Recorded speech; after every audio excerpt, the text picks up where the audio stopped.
Welcome to our program on Kardec Radio.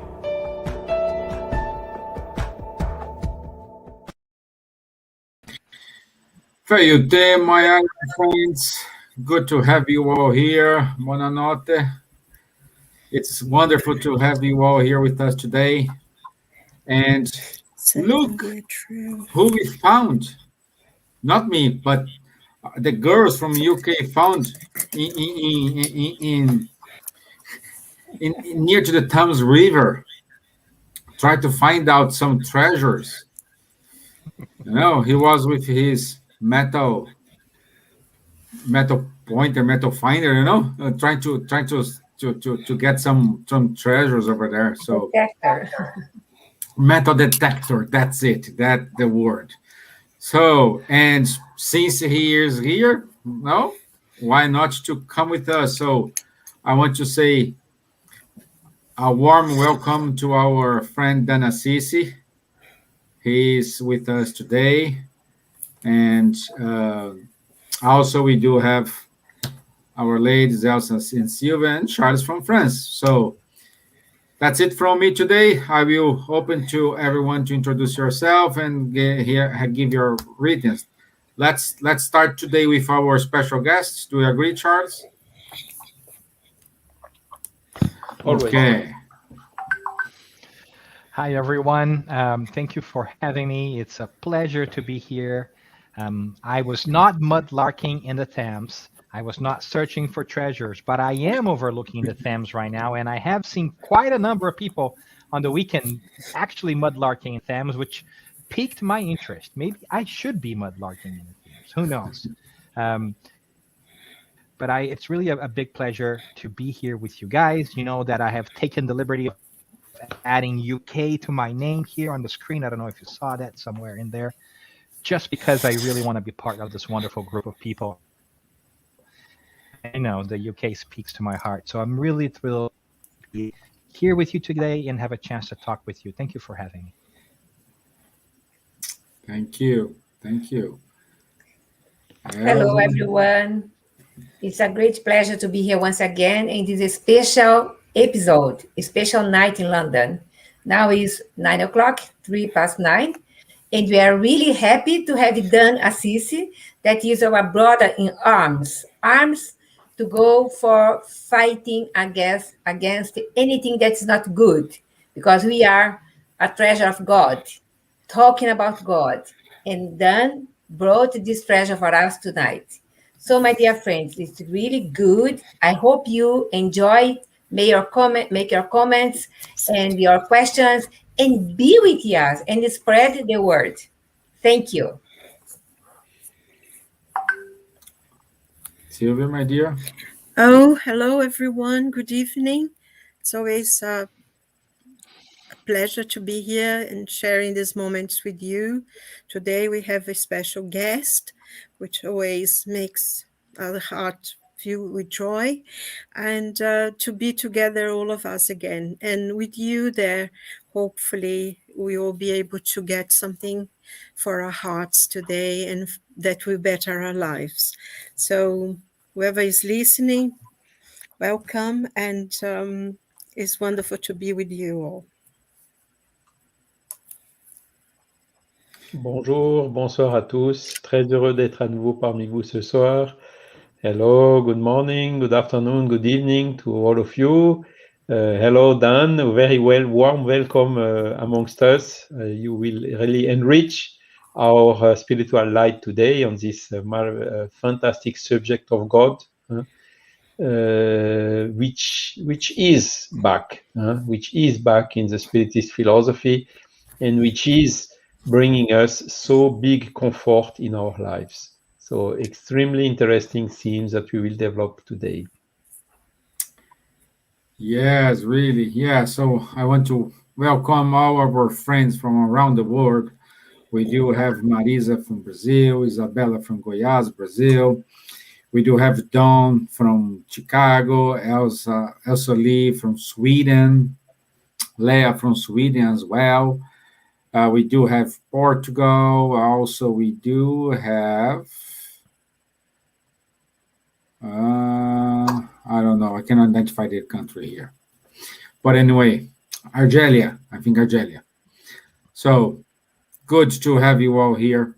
I will not steal anybody's time, so I will put the video today and let's talk. And Munir just getting. Hello, Munir. Good to have you here, my friend. Let me share my screen here and let's start our ride.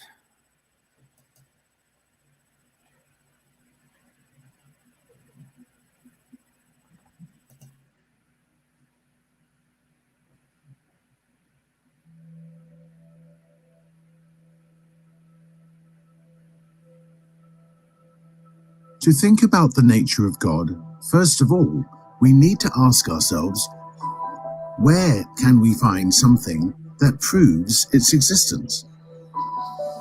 In an axiom you apply to all your sciences, there is no effect without a cause. If you would search for the cause of whatever is not the work of human beings, then reason will answer your question. To believe in God, we need only to behold the works of creation. The universe exists, therefore it must have a cause. To doubt God's existence would be to deny that every effect has a cause, and to believe that something could have resulted from nothingness. Thus, for a significant change in human understanding of God, Kardec realized that he should first of all ask the appropriate question. What is God? Yes, because when you ask who, someone is already assumed, a person. When we switch to what, a broader perspective is adopted. To this question, what is God? The spirits answered, God is the supreme intelligence, the first cause of all things. God is not, as we imagined until then, an old man with a white beard sitting on a golden throne amid clouds. Even less, he is not the sum of everything that exists in the universe, an amorphous and abstract energy. Such conceptions originate in the fact that we, the creatures, imagined the Creator from our still incipient capabilities, something natural in the course of our spiritual evolution. The definition given by the spirits does not end the matter. It gives us a new beginning to think about God. In fact, a complete understanding of the divine nature is still far from our linguistic and cognitive possibilities. Could we say that God is the infinite? That would be an incomplete definition. Human speech is too impoverished and insufficient to define that which transcends human intelligence. Will they ever be able to fathom the mystery of the divinity? When their spirits are no longer eclipsed by matter, And when they have finally purified themselves enough to be able to approach God, then they will see and comprehend God. Progressively, through the spiritual evolution resulting from the successive lives, each person acquires intellectual moral resources to approach the knowledge of the divine nature. For more studies and research material, go to www.spiritistacademy.com.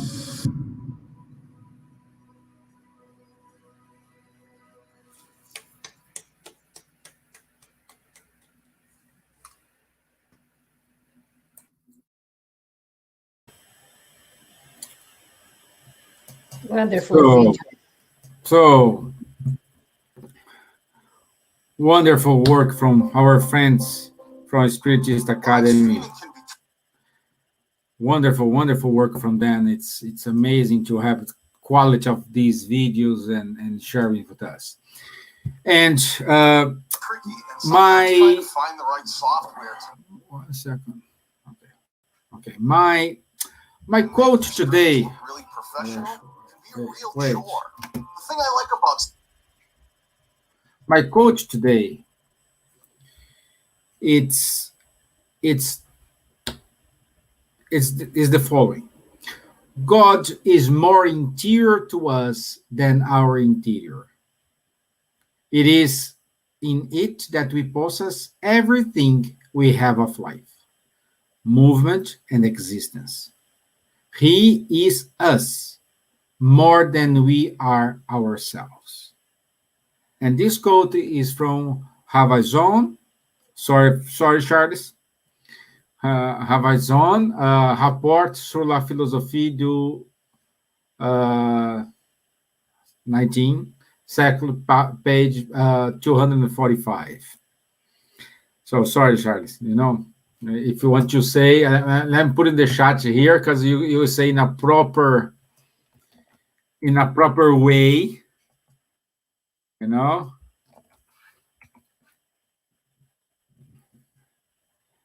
Yeah. So, and let's start our ride here, our second ride actually, with our guest. Let's put him on fire here. And then, where to find God, my friend?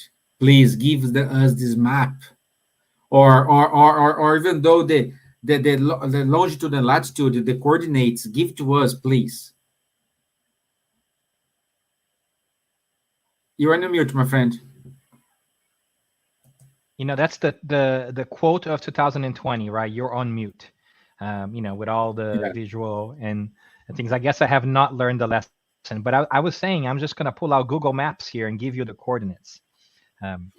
But that's a wonderful question, and I love that we are thinking about God today. I want to share with you a brief story so it kind of illustrates, I think, how I think about God and how it is wonderful to have that perspective that we get from Spiritism to think about God. Every time I come here to London, to the UK, one of my favorite places, which I'm actually looking at right now from my hotel window, is the Abbey, the Westminster Abbey. And it's a lovely place because it's many things. It's a museum, it's a church. But there is a special little place inside the Abbey, which is called St. Faith Chapel. And St. Faith Chapel is a small little room right behind Poets' Corner. If you have ever been to the Abbey, chances are you might not have even noticed it because it's just one small door that leads from Poets' Corner into St. Faith.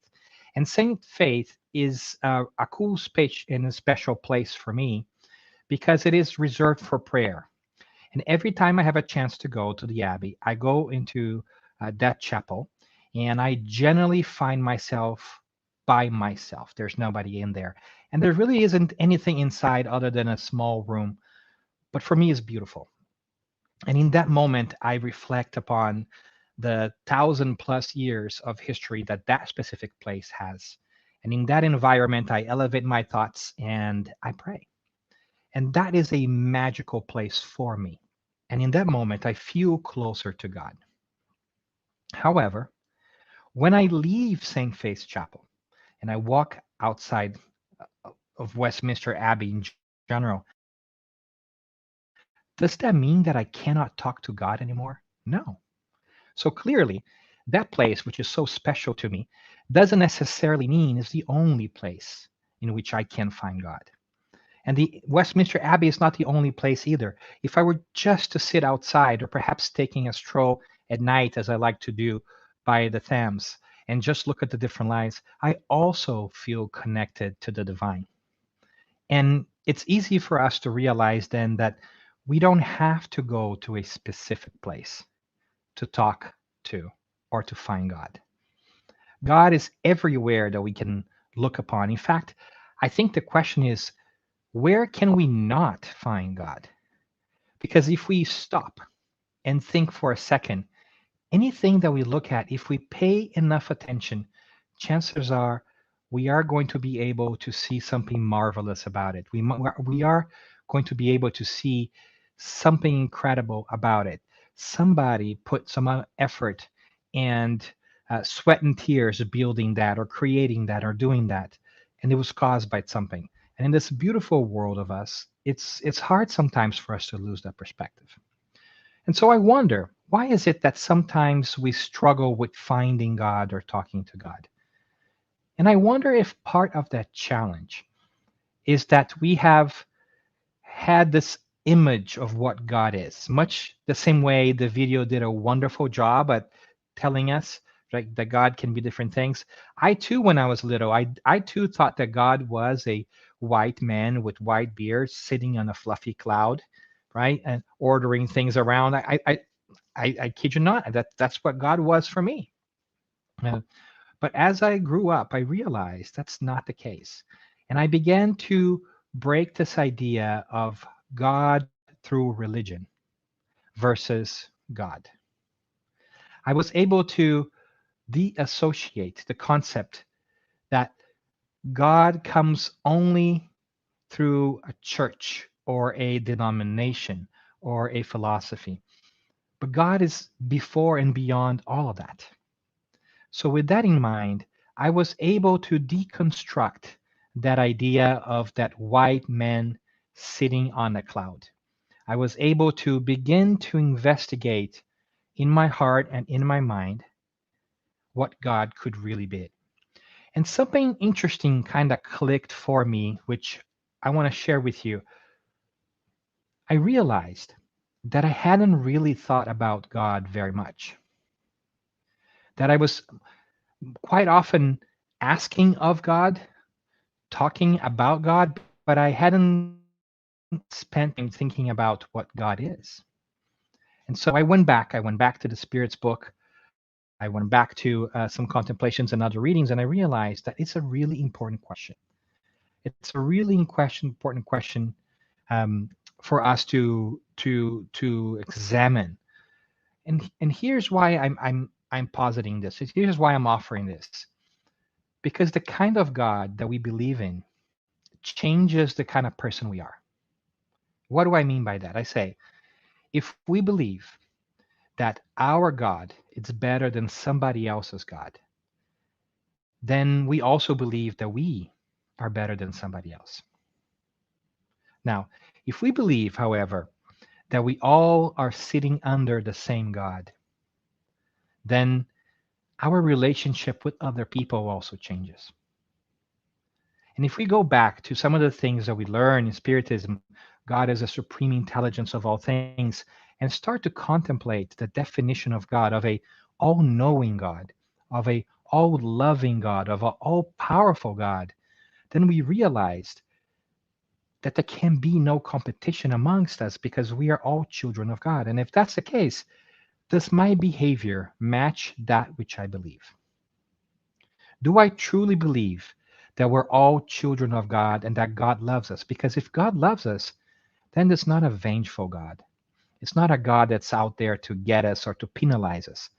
It's a God that's out there to teach us and educate us.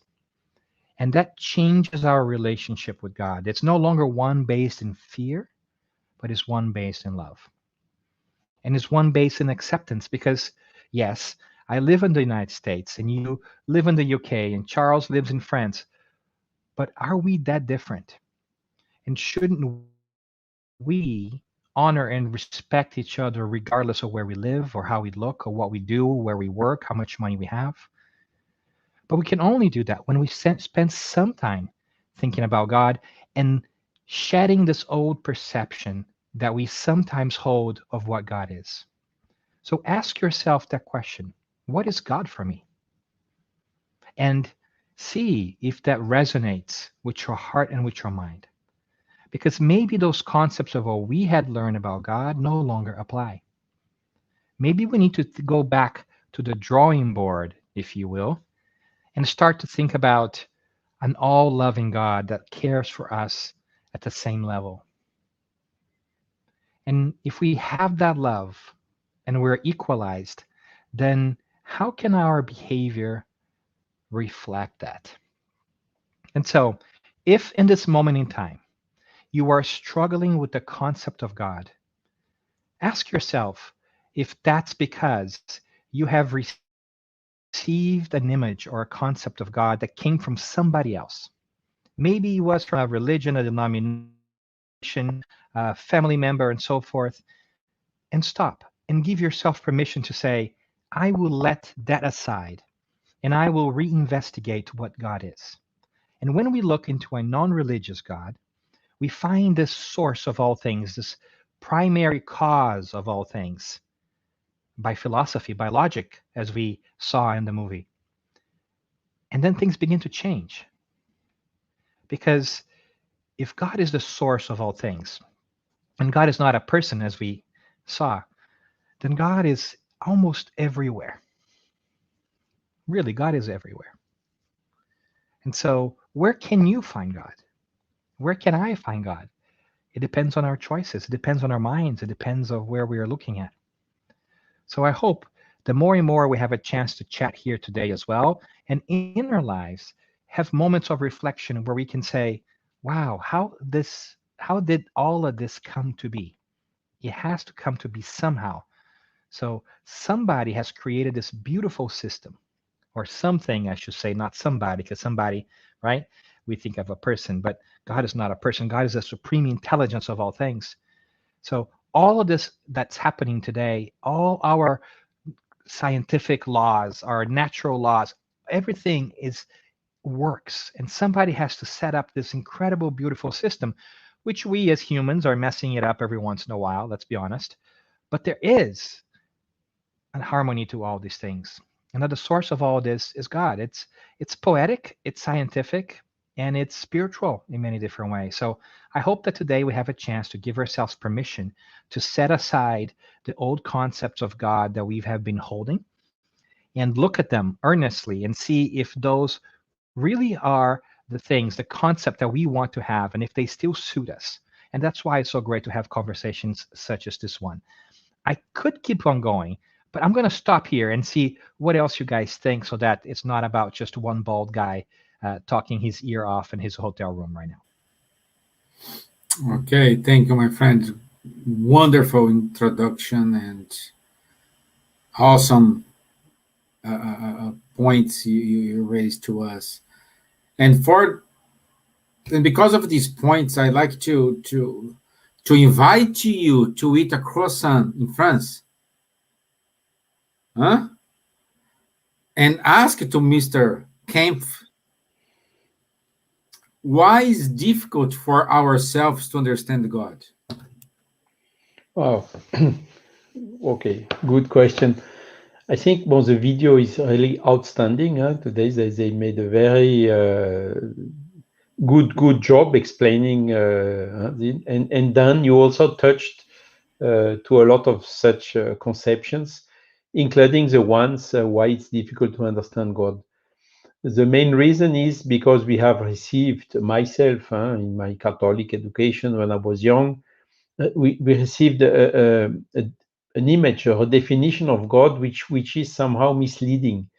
And everyone, depending on the culture and the region, as Dan properly told it, is understanding God in a different way. Maybe just if I take an extreme example, when you go, what is God, for instance, in North Korea? In North Korea, God is Kim Jong-un. So you see how this conception of divinity is changing. And I really remember, it was the first time in my life, it was something like 1986, I read the Spirit's book, and this question, famous introduction, of course, which is outstanding, and this question number one, what is God? I remember having spent a lot of time only in this first question, because for me, it was simply something revolutionary, as the Spirit's book is basically. And really putting it in this way of supreme intelligence, means supreme, there is nothing above it. And first cause of all things, I mean, every effect has a cause. This cause itself is an effect which has itself a cause, and then we can iterate infinitely, and only then we reach what is the definition of God. For me, it was really something, revolutionary. Simple, because it's 2 lines only. 2 lines. When you go to Wikipedia and look God, you have pages and pages and pages. Here it's only 2 lines. 2 lines, and you have the definition of God. And paradox, it's a paradox. The simplest things are sometimes the most complicated to understand, isn't it? And these two lines really gave me a conception very different of God, because when I was thinking about the Catholic definition of the Trinity, the Father, the Son, the Spiritus Santo, and so on, I was thinking, never was able to understand that. In the Spirit's book, really, I was able to understand at least the root itself of God. Then, of course, when you go to the next sections, it explains you the attributes of God, the proof of the existence of God that also Dan touched very well. And it comes also to another point where when Kardec is asking, can we know the intrinsic nature of God, which is also has been explained very well in the video, then the spirits very clearly, they say, hey, we ourselves are not capable to define it, so how could we explain it to you?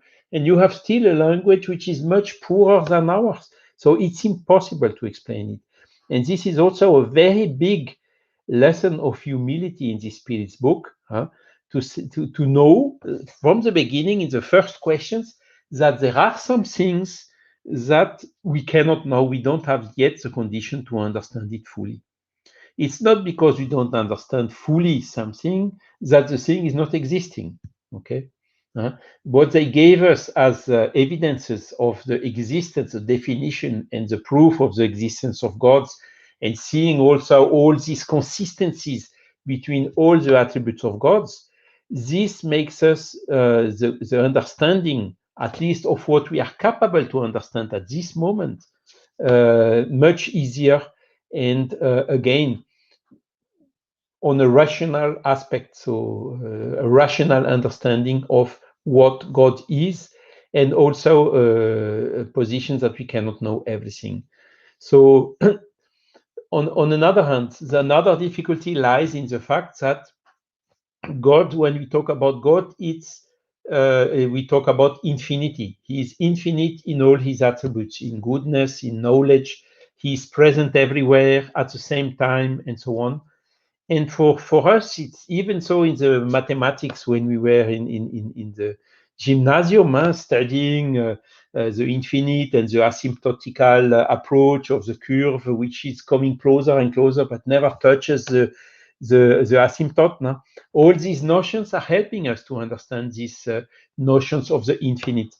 And why is, for instance, it enables us to understand why in the Catholic teachings, for instance, Jesus is considered as the same entity through this Trinity with God, because Jesus is a spirit which is very highly elevated, so very high on this curve, very close to the asymptote. So we can, seeing it from our low level where we are, we think it's at the same point, but it is not. And we are. It's very easy for us, if we don't think enough, to make the mixture between what is very big and what is infinite. But again, it is not the same. So this helps a lot to understand more practically these things, to bring all this understanding to the rational way, and also to stay humble. We cannot understand everything on God. But what's important for us in our lives to overcome our difficulties is to know that God exists, to see the evidences of its existence, and to see also the evidences of its infinite mercy for all his creatures, which we are. So that's what I wanted to say. So it is, we have difficulties, but we can overcome them, staying humble, and reach a reasonable understanding of what God is. And this helps us a lot in our lives. Yeah, my friend, thank you. Thank you. I hope you like the croissant, John. It's very, very touched. Thank you. Thank you, Charles. Thank Next you. time I will bring one. I would Yeah. offer one to you all, I would, but this virtually is a little bit more difficult. Yeah. But now I invite you to let's have a real cuppa.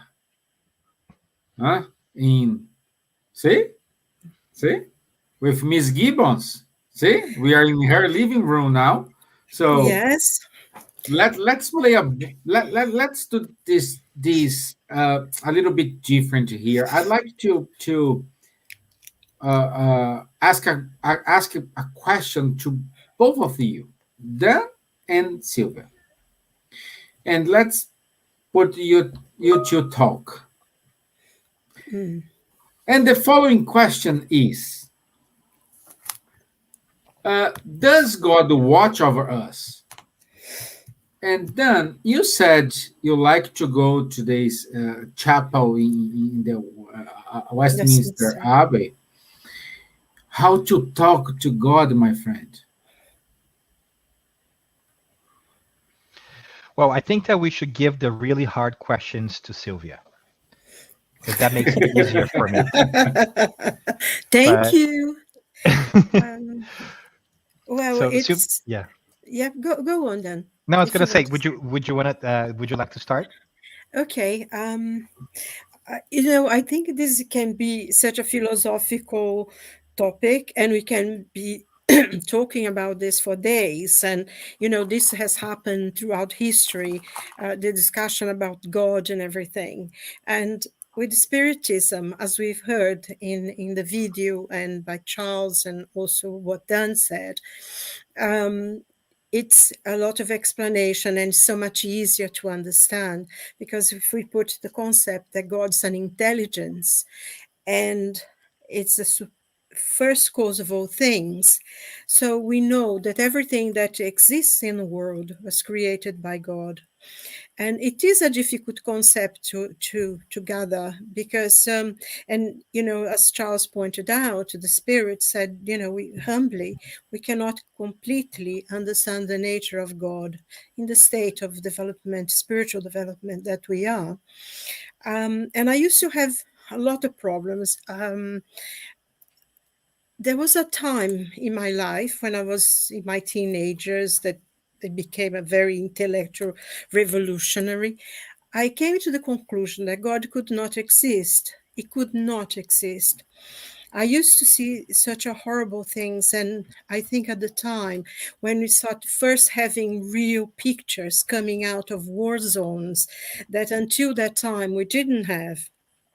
And also started the satellites, and we could see things happening. And I mean, obviously, everybody seems to be very young here, but you're seeing pictures. And I remember seeing this picture from Vietnam with the little children, and they had like capes behind them. And then when I read, they were actually their skin.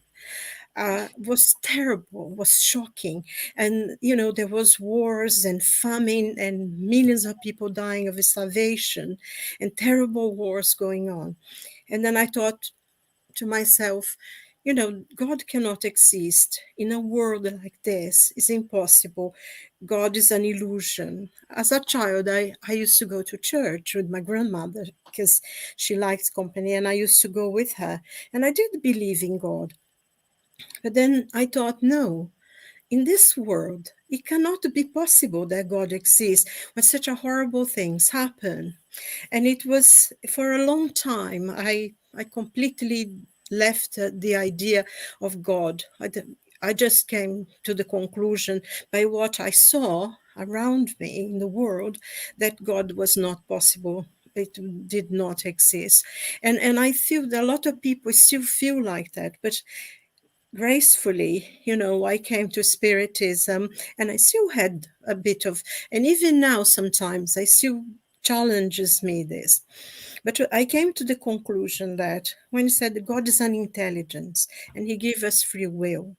So I thought, no, if God gave us free will, then whatever is happening in the world is not God's, it's ours, it's our own creation. We're doing this to ourselves. And so I just started learning and things that I could relate to, be charitable, be good. And I think I really was when also I understood and could relate more to Jesus and the lessons that he gave. Love God, And then to me, I would stop there. But he said, and love your neighbor as yourself. This thing I could bring on board to my life and saying, yes, I don't want the people to treat me badly. So I also have to treat people well if I wanted to have it back, and to be charitable and to be loving and to learn to forgive and to learn to give and to understand that we are not all the same. We have differences, to accept people's difference, whether their color, their religion, their physical abilities. And that was something that was beginning to integrate in me. And now it's part of my life. I couldn't really have a different view. It's part of me, this. And I wait for the moment when, what time when I'll be spiritually advanced to come to the point that I can maybe comprehend God. But having said that, I know God exists now. I know it exists. I know because I have had proof of his existence, not only when I see the most beautiful things. Sometimes you have experiences in your life that are very dark, are very, very, and you think, nothing is going to be ever good again. And then I remember being on a trip in the south of France and looking at that blue sea and the white houses and the green in the mountains. And suddenly I thought, oh no, this is wonderful. This is a beautiful world. God is here, because there is beauty as well. And sometimes I think, to me, I feel that God is there and exists in my heart, because when I'm in desperate situations, that I'm confused, I don't know what to do, what to go, how I will decide something, a life-changing. I see someone, I lost my parents, lost my mother and friends, and those times are very, very hard. And then something, happens and you can cope. That strength is there. So I think that's when God is inside you, helping you. And I think that is the most interesting thing, because, you can be I remember once being quite low for some reason. I was very upset. And, it's so easy sometimes when you are in that situation to feel that you are the only person who's suffering, and then someone phones, a friend phones and say, oh, I've been thinking about you a lot. How are you? And suddenly, you are in a different world. It's good. And I think that's when God is there showing you his presence in your life. And just to conclude, I think one of the things that moves me quite a lot whenever I see that image of the footsteps in the sand, I think we all know that, and he said, oh, you abandoned me, because that's our first reaction. God, you're not there with me. You abandoned when I needed you most. And he said, no, that's when I carried you. That's why there is only the 2 foot. And whenever I start thinking that, oh, God doesn't love me or something like that, I think of the footsteps. And, sometimes also in a situation, oh, God doesn't love me, nothing works for me. And then later on, times something happens and you think, oh, thank you, God, you were there for me, you were helping me. And I just didn't know it. So I think now God exists for me at those times. And also, when I wake up in the morning and I see the rain, I see the sun, or I go to a museum and I see a beautiful painting, or I read a book and there's this beautiful poetry and it touches your heart, then God is there. That's how I feel God now. To me, it exists and exists within me, helping me to live. And I think that's how I see it. Sorry, I think I spoke more than 5 minutes. Sorry about that.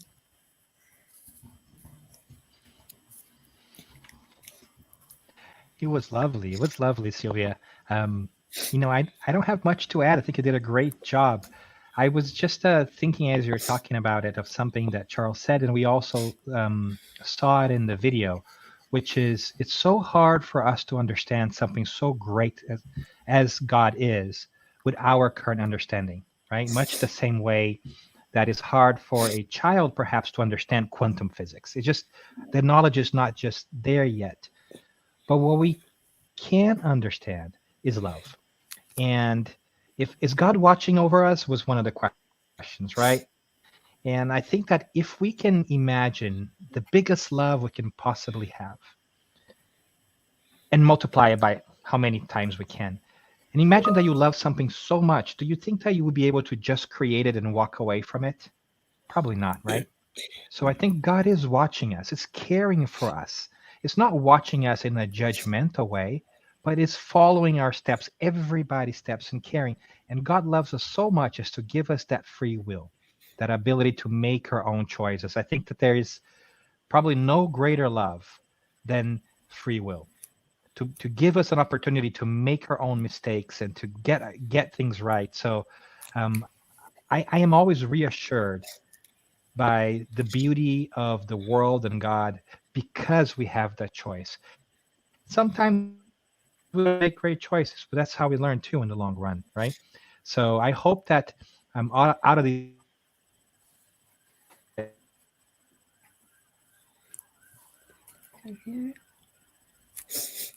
It froze. His internet, it's a problem. It's froze. Yeah.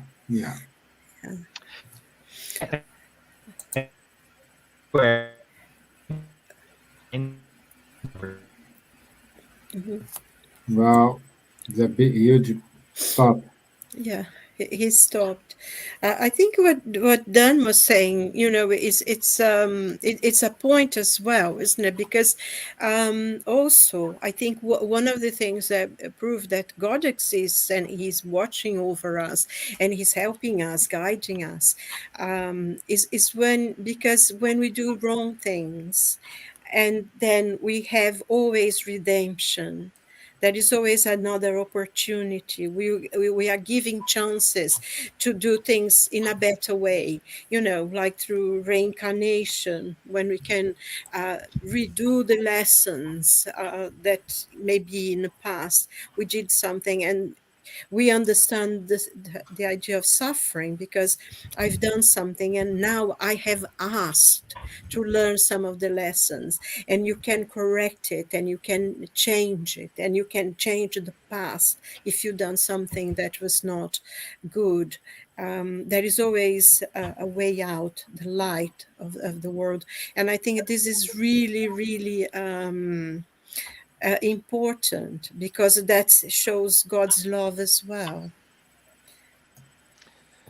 Yes, and apparently God is everywhere, but my internet is not. So thank you for your patience. Well, you're back again, so that's fine. Yeah. So we do have here some three questions actually. Let me here. From Munir. Since we lack the intellectual elements to fully understand what God is, can we rely on our feelings to have a better perception of God? I don't think it's intellectual. Who's tackling that one? Which one? Very good question. We know Munir already. And so Munir, thanks for this question and congratulations for it. I would say, as you could correctly write, we lack the intellectual elements to fully understand what God is. But still, we have intellectual elements to understand what we can understand, even if it's not fully what God is. Okay? So this gives us a basis, and this basis the spirits have brought in the spirits book and all the complementary literature about God. So then, of course, we can rely on our feelings to have a better perception of God, to assimilate us better with it, and not with Him, with God. Sure, I mean, we get a lot of information. Intuition is something fundamental in our lives. There can be good intuitions and can be less good intuition, but the intuition we receive when duly analyzed and duly, sorted out by yourself, seeing whether it's in line with these basic elements we received already, is something which indeed can help us a lot to have a better perception of God. Because again, intuition is the way of mediumship that everybody has. When we tell everybody's medium, is who has never intuition or never has any inspiration or the voice of the conscience. So through this, we really can again have a better perception of God and integrate God into this general life philosophy, which is its consequence, the consequence of its own existence through our permanent evolution. Yeah, I'm in full agreement. I'm in full agreement with you, Charles. I was going to jump in there if that's okay. I love that. And I love what's something that I know folks picked up. I think Charles said something really great in a previous answer too, is because we don't fully understand God, it doesn't mean we shouldn't try, right? And we can continue to grow on that understanding as is expected. So just because we can't do it doesn't mean that we don't try and continue to stretch ourselves on that. And I would say that it's lovely to be able to intellectualize and cognate about it, but it's also important to run that past our hearts. I think we need both. I think we need the intellect to propel us further and our hearts to check whether we are just not self-serving when we're just intellectualizing, because sometimes we can rationalize, right? Sometimes we can come up with explanations that fits that which we want to do. But if we check it with our feelings and with our intuition and whether that makes sense, I think that's a good combo to use both of them when I think that's a really great question. Thank you, my friends. A question here. Let's go to our Elsa here, my friend. You are so quiet today. So, question for you here. Are we different from God? Yes.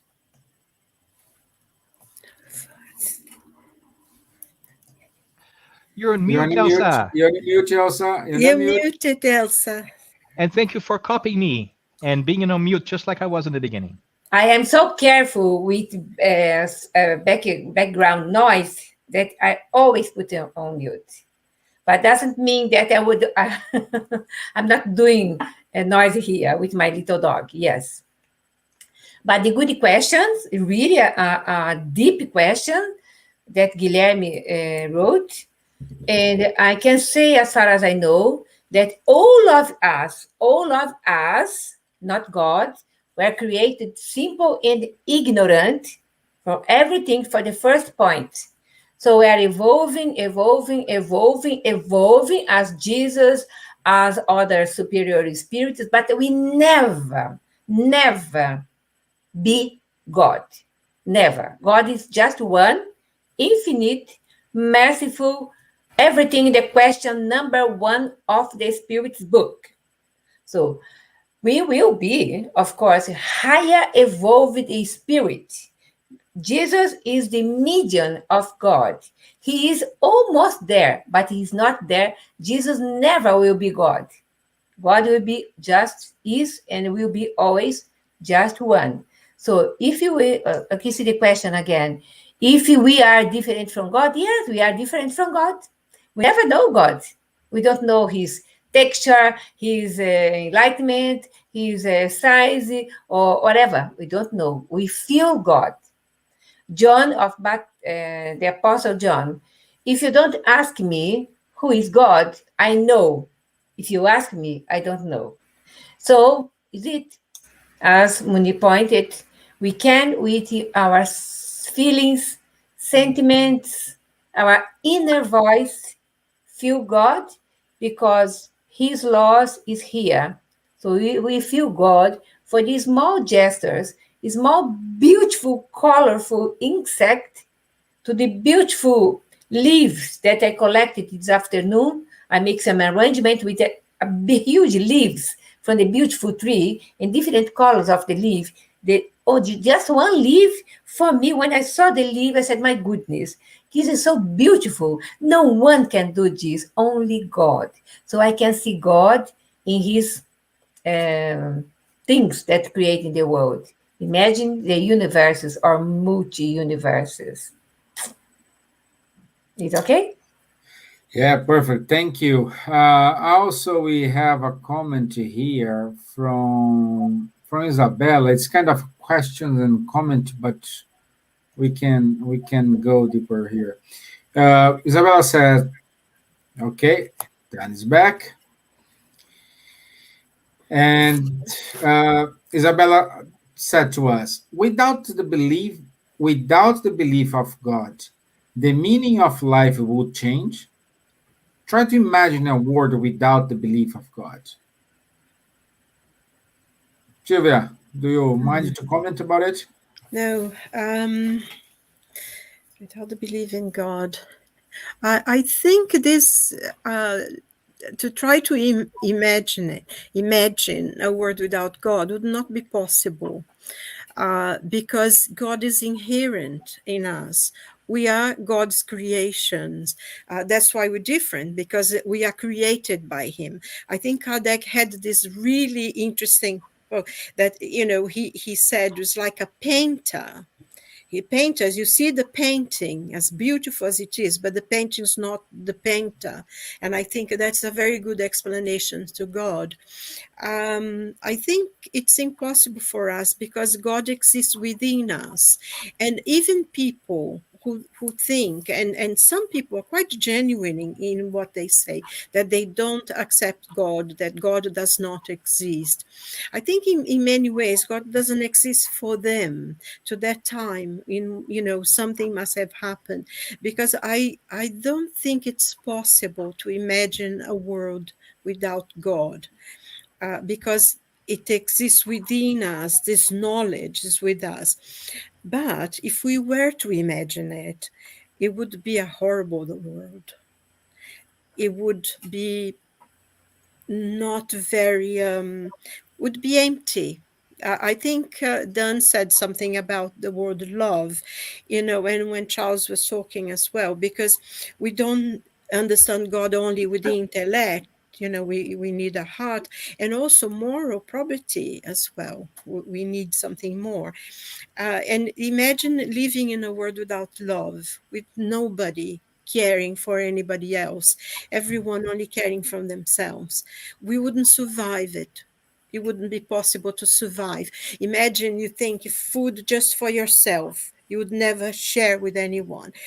Sorry to interrupt you, but Sorry. it's exactly like Isabella wrote to here, and I put it here, and it is about your comment. Silvia, during a war, it seems that God don't exist. No hope, no life, only suffering. That's a world without love. Yes, but it is not quite like this. I remember, I've read some things about people living in concentration camps, and there were people who had, they found a little bit of bread and they would spread it, share with other people. Some people would keep for themselves, but others would give it to others. I mean, even in that, that I think the closest idea that we have from hell is what happened in those camps during the war.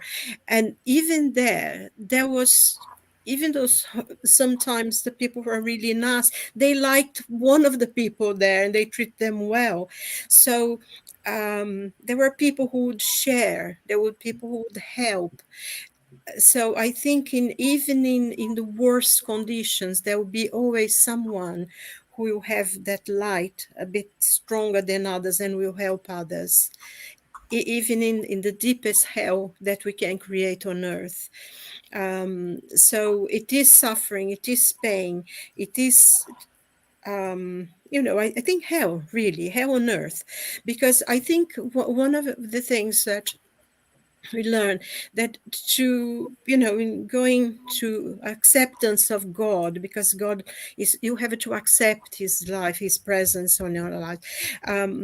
Everything has to do with something that it creates on us, that love for other people, that understanding.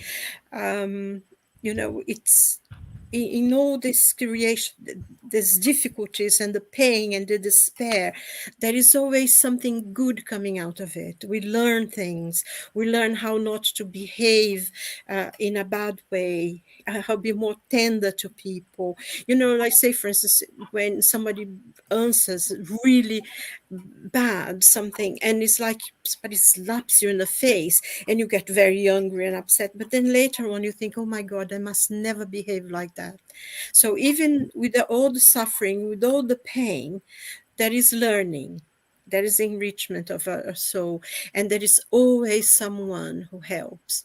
So I think that's what makes life worth living, and not letting go, because there is always a helping hand reaching out, and that's how God watches over us and help us, by having the people, his people, reaching out to us with their hands, helping us, feeding us. And sometimes when you are in the middle of the deepest despair, that you are in that dark space, that the more you try to come out of it, the deeper you seem to go.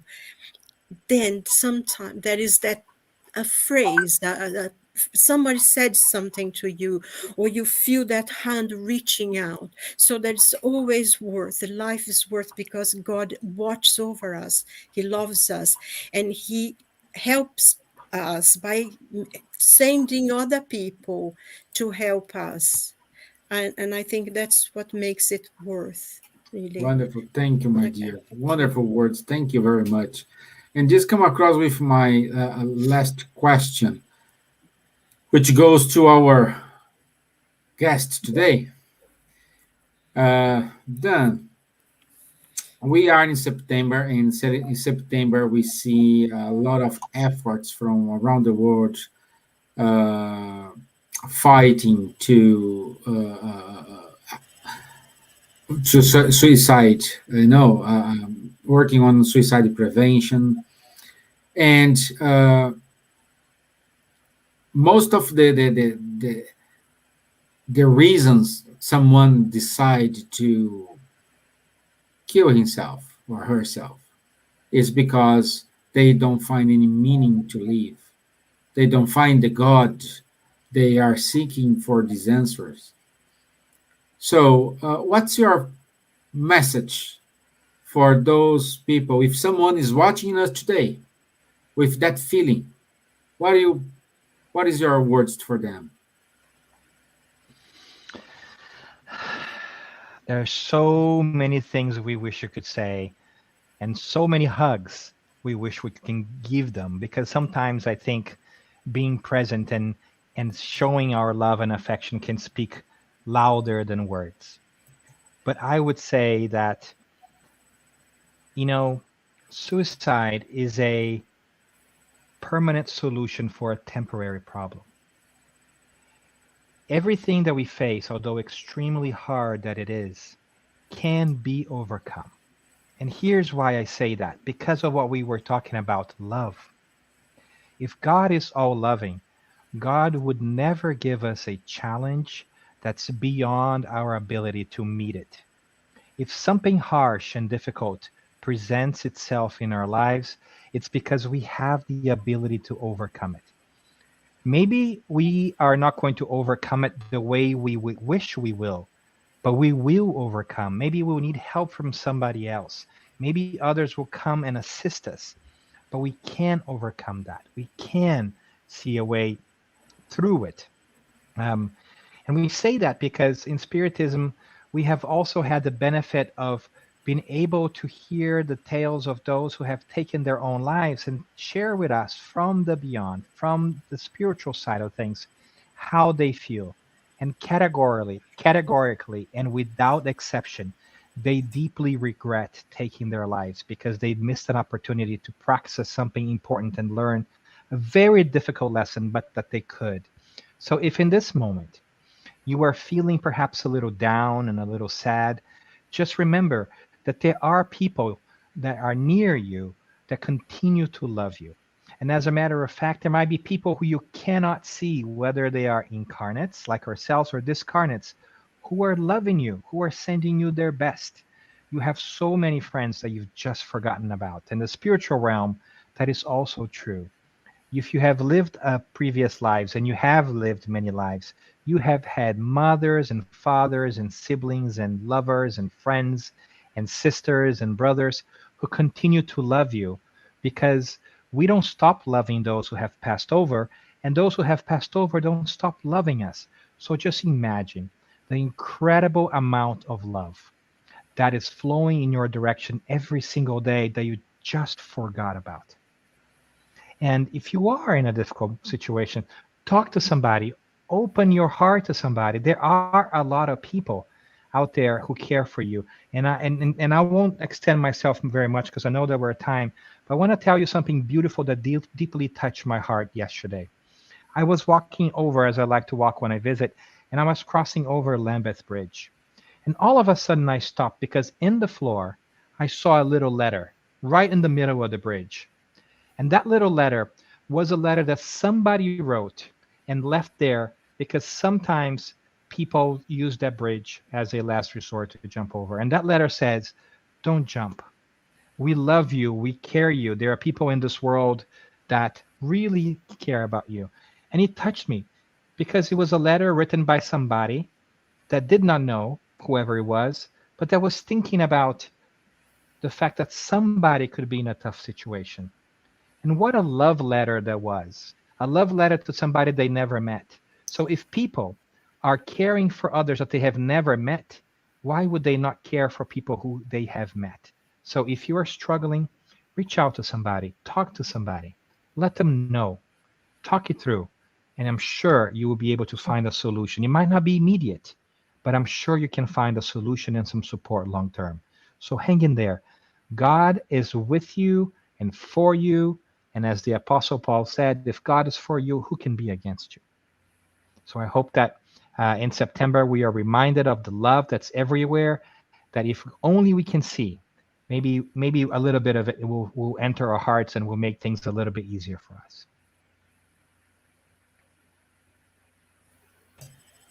Thank you, Dan. Thank you very much. So our time is up, my friends, and it's time to say goodbye. I have our announcements here, but we cannot finish without saying about this book here, Our Road to Damascus. It's written by Dan, and it's a wonderful book. You can have a paperback, or also you can have in your Kindle. Go to Amazon and you can have it. And the reason is we have something in the oven. So hopefully, shortly and soon, and we have more gifts for our Christmas. Where perhaps we don't know how when we're gonna have it, but please read it and let's find out our road to Damascus. See, even though our friends from Chicago saying it's a very good book. Thank you, Don. Thank you very much. Okay, let me go to the final announcements here. Let me add here my road. Oh, I forgot to put it. Let's go like this. So our next episode from next Wednesday is Don't Look Back, Dry Your Tears. So it's an effort for the September Yellow September, and we hope have you all here with us next Wednesday, 9 p.m. Okay, so also we do have Buzz newsletter number 75. I will talk quickly because we have a PDF of our newsletter in our website, buzz.org.uk, and the 5 last pages with the campaign Be an Ambassador of Life. all the explanation are there. New logo, the campaign new name is a continuation of Say Yes to Life, but in a different format, in a different way. And have a Facebook page. Go there. If you need anything, if you think something, you can go there. You can contact us, the creator of this campaign, and you will receive information and consoling. Please think twice. Think more times without doing anything harm to yourself. Yeah. It is. Thank you. Yes, thank you. And life is worth. And talking about life, our dear Elsa, on the 25th of September, last Saturday of September, she will give us a talk in the European Spiritist Gathering. And the topic is Life, a Wonderful Gift. So please join us. It's open to everyone. Anyone can attend this. So here is the link. Here is the Zoom meeting ID and passcode. So please, on the 25th of September at 7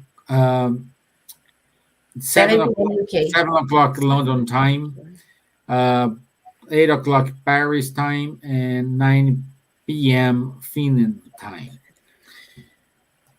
Also, as our tradition for this year, we will have on the first Saturday of October, which is 2nd of October, our dear friend Alexandre Caldini talking about the why of life. It's about of the series of Leon Denis. At the same time, in October, we will have our friend Charles Kempf giving a talk, Allan Kardec, a pioneer of science and spirituality, on the 3rd. So just on next Sunday after Alexandre Caldini, we will have Charles talking about it. Last but not least, our dear friends from Kardec Group, they do have a wonderful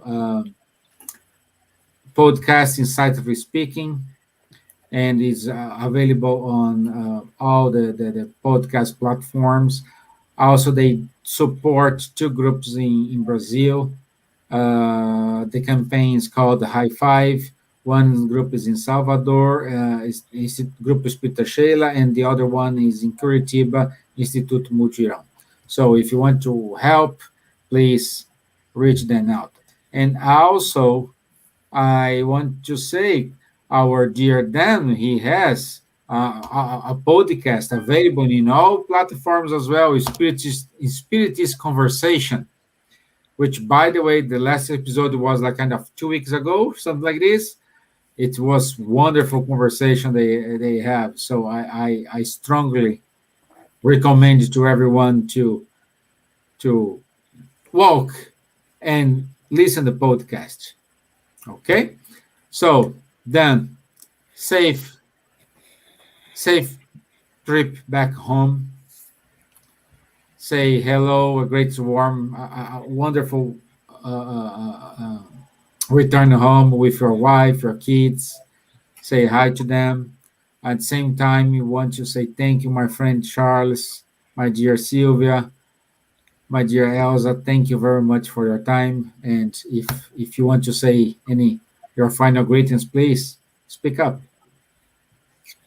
Now just say goodbye and until next week. And, God is watching over each and every one of us. We are not alone. And I think also try to awaken the love you have in your own heart, because it's very, very important. That's what, in those dark moments, is what gives us the strength to reach out. And there is always a hand is reaching out to reach you and to help you and guide you. So have a good week, everyone. May God bless us all. So say thank you very much and be with us next week. And God bless us all. Thank you. Thank you, Dan. One and all. Thank you for having me. One and all. Charles, let's leave it down for the last. Merci beaucoup. Thanks a lot. Thank you so much. Simple like that. And see you soon. Merci. Dan, thank you. Thank you, my friend. Okay. Th- Bye. Thank you, guys. Great being with you. Thanks for having me. Okay, God bless. Enjoy London. Okay, thank you. Bye-bye. Okay, bye.